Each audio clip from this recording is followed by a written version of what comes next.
Fala pessoal, tudo bem com vocês? Seja muito bem-vindo ao meu canal, você que é novo. Estamos aqui para mais um vídeo, mais uma palavra semanal. Deus colocou uma palavra no meu coração. Eu tenho lido Salmos e Deus tem falado muito comigo neste livro. É um livro devocional, a qual fala muito conosco, onde os salmistas estão ali mostrando os seus sentimentos, as suas angústias, as suas tristezas, mas também está exaltando a onipotência de Deus, a glória de Deus, na natureza, na criação. E é um livro maravilhoso que fala muito conosco. E a meditação de hoje é Salmo 113.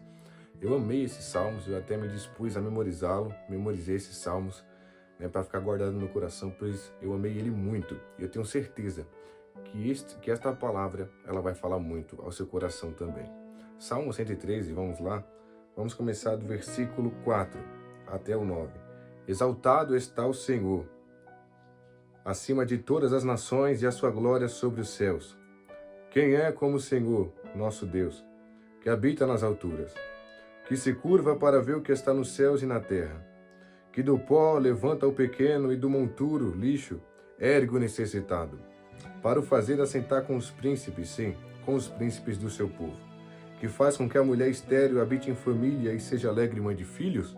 Louvai o Senhor. Até aqui, meus irmãos, esta é a palavra que falou muito ao meu coração, memorizei. Essa palavra, nós não sabemos quem a escreveu, quem compôs este cântico, mas é um cântico poderoso, a qual exalta o Deus que faz o impossível, o Deus que está além de tudo.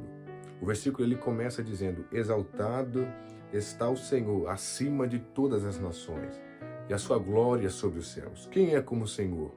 O nosso Deus que habita nas alturas. O salmista começa a engrandecer ao Senhor. Quem é como o nosso Deus, que criou todas as coisas? João 1, no princípio era o Verbo, e o Verbo era Deus. O Verbo estava com Deus, todas as coisas foram feitas por Ele, e sem Ele nada do que foi feito se fez. Do céu e a terra é a plenitude, céu e terra é a plenitude do Senhor. Então tudo foi criado por Deus.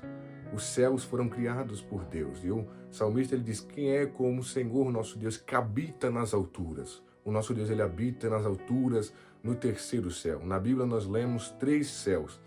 O primeiro céu que é o atmosférico, na onde os aviões conseguem ir.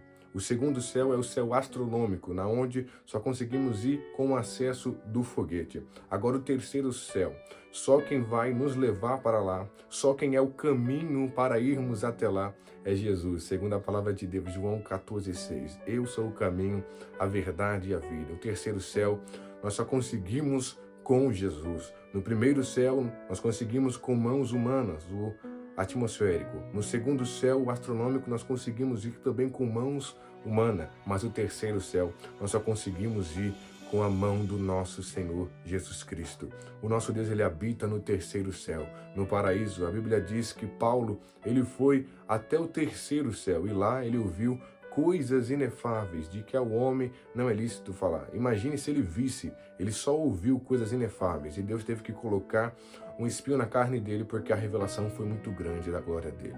A Bíblia diz em Isaías 6, que Isaías ele vai ter uma revelação do Senhor também no terceiro céu. Ele diz assim: no ano em que morreu o rei Uzias, eu vi o Senhor assentado sobre um alto e sublime trono. O nosso Deus, ele está exaltado sobre as nações. Ele está acima nas alturas. O texto começa engrandecendo ao Senhor. Mas o texto também diz, no versículo 6, ele se curva para ver o que está nos céus e na terra.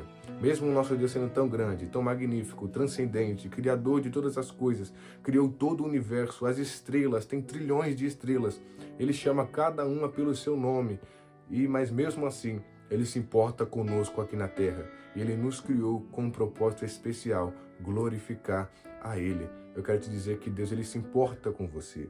E olha o que ele diz: ele se curva para ver o que está nos céus e na terra. Ele não criou o céu e nem a terra e deixou largado, mas ele criou a terra e cuida dela. O 7 diz assim: que do pó levanta o pequeno e do monturo ergue o necessitado.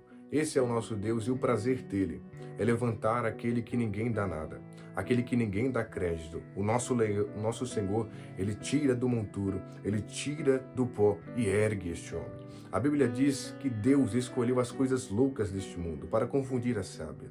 Deus confundiu as coisas que não são, as coisas mais desprezíveis, para confundir as que são, para que o homem entenda que é Deus que levanta, é Deus que exalta, é Deus que usa. E Deus, ele tem esse prazer de chamar e de transformar, de moldar aquele que ninguém dá nada e transformar ele em uma mulher de Deus, em um homem de Deus. Esse é o prazer do nosso Deus. Ele levanta para que vejam que foi ele que fez isso. Mas também existe uma frase assim, ela é uma inverdade, ela diz assim: Deus não escolhe o capacitado, ele capacita o escolhido. Deus não escolhe o capacitado, ele capacita o escolhido. Essa frase é uma inverdade, pois assim como Deus, ele pega aquele que não é capaz, não tem ali uma sabedoria e enche ele de sabedoria, de unção para exercer o propósito dele aqui na terra, Deus também, ele escolhe o capacitado. Observamos isso na vida de Pedro e Paulo. Pedro, ele era um homem leigo, um homem nécio, não tinha tanto conhecimento e sabedoria, mas Deus transformou a vida dele, encheu ele com o Espírito Santo e ele pregou, 3.000 almas aceitaram a Cristo. Em contraste de Paulo, que era um homem já que foi preparado como fariseu, mestre da lei, ali Gamaliel, ele foi ensinado aos pés de Gamaliel, mas Paulo, ele foi chamado para pregar para reis, porque pois ele tinha um conhecimento ali da filosofia. Então Deus chamou ele para isso, para pregar para os reis, pois ele tinha eloquência, ele tinha sabedoria e Deus o chamou para isso. Então Deus, assim como ele escolhe o incapacitado e capacita, ele também escolhe o capacitado para exercer os seus propósitos na terra. Deus usa o pobre, Deus usa o rico, Deus usa o bonito e Deus usa o feio, sem acepção de pessoas. Agora o último, meus irmãos, é o 9, que faz com que a mulher estéril habite em família e seja alegre mãe de filhos. Louvai ao Senhor. Só o nosso Deus que faz isso. Só o nosso Deus que faz milagre, que faz o impossível. E aqui no texto diz que faz com que a mulher habite em família e seja alegre mãe de filhos, porque naquela época uma mulher que não tinha filhos, ela era desprezada pela sociedade. Ela andava em tristeza, em tribulação, era desprezada pelo seu marido, pela sociedade daquela época, mas nós observamos na Bíblia Deus mudando a história dessas mulheres estéreis. Pois a Bíblia vai falar que Sara, ela era estéril, mulher de Abraão, e Deus abriu a madre dela e ela concebeu Isaac, o filho da promessa. A Bíblia diz também que a mulher de Isaac, Rebeca, era estéril.